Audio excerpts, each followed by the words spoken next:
so as I was saying, as you can see from this formula here, right? You are going to have u, which is, so it's a product of two functions. One is a derivative of some function that we don't know, which we said is v, right? But the derivative becomes dv dx, right? So it's a function that has been derived with respect to x. So if we take the derivative of this, the antiderivative of this derivative, we get the original function v, which we will then use here, because this is the answer, this is the solution to this integral, right? So on the solution side, we have the product of of u and v, right? U is this function that we already have, so we have it in the question. It's part of this product that we are finding the antiderivative of, right?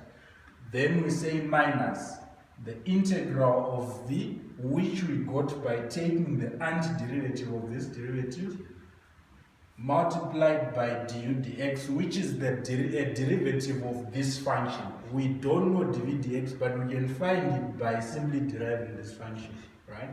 So we integrate that with respect to x. Then we get our solution.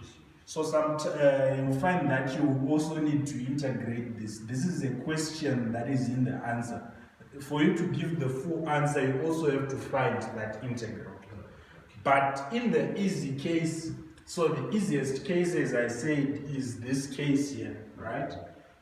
That's where you will, when you get to this step, you will find that your du dx is probably 1. And if your du dx is 1, it means you are saying 1 times v.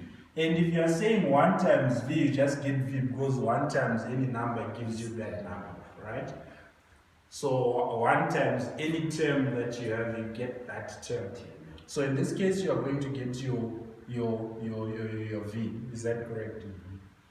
So then you integrate v with respect to x, then you get your full solution without any integrals on the solution side. So yeah, that's what you need in the end, to present something that doesn't have any questions in the solution. So on this one, where you have a polynomial, this is a polynomial, right? You are multiplying it with another function. Maybe that's an exponential, right? Yeah. So you're going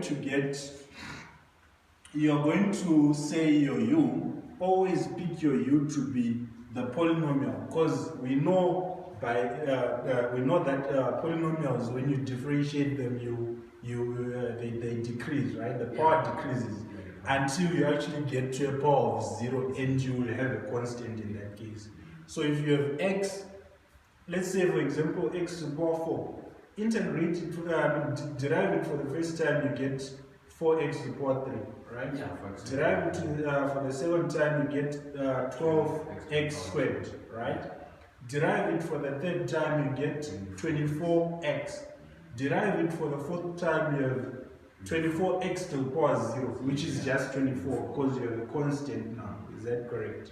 So the power keeps on decreasing. So we take advantage of that, and we know a constant multiplied by any term, we can factor out the constant from the integral, because it's a constant, right? That's a rule for integrals. You are allowed to factor out constants, right? So you can factor it out of the integral and integrate v, then multiply the result with the constant that you factored out. Is that correct? So on this case, our u is going to be x. Whatever is remaining after making u x becomes our dv dx automatically. So it means if we choose u to be x, we will have u equals x. So let u equals x, then we will say du over dx is the derivative of that x there. We get 1. Right? dv over dx.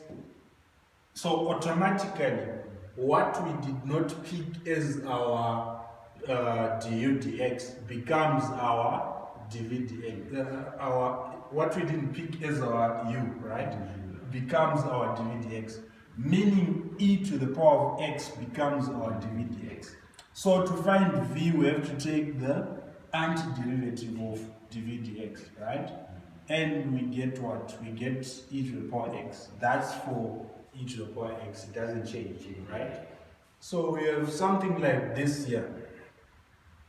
Now what we are going to do is we're going to just plug in these terms that we got into our formula. So to do that, we have the integral of u, which is x, multiplied by dv dx, which is e to the x, with respect to x, is equal to uv. So we're taking this, we're taking that, we are getting xe to the x minus this negative sign, by the way, is part of the formula, right? So we're going to get the integral of v, which is e to the x, multiplied by du dx, which is 1. As I said, 1 times anything gives you that something, dx. So this one here is as good as it's not there, right? So we're going to get the integral of that. And we said you cannot leave questions in a solution. You have to give a full solution. So that means we have to then integrate that. If we do that, it's just e to the x. It will give us e to the x. So the final answer becomes, for the integral of x e to the x with respect to x, becomes x e to the x minus e to the x plus a constant of integration c, because we do not have limits of integration. Right? So that's how we solve this particular question. Then you write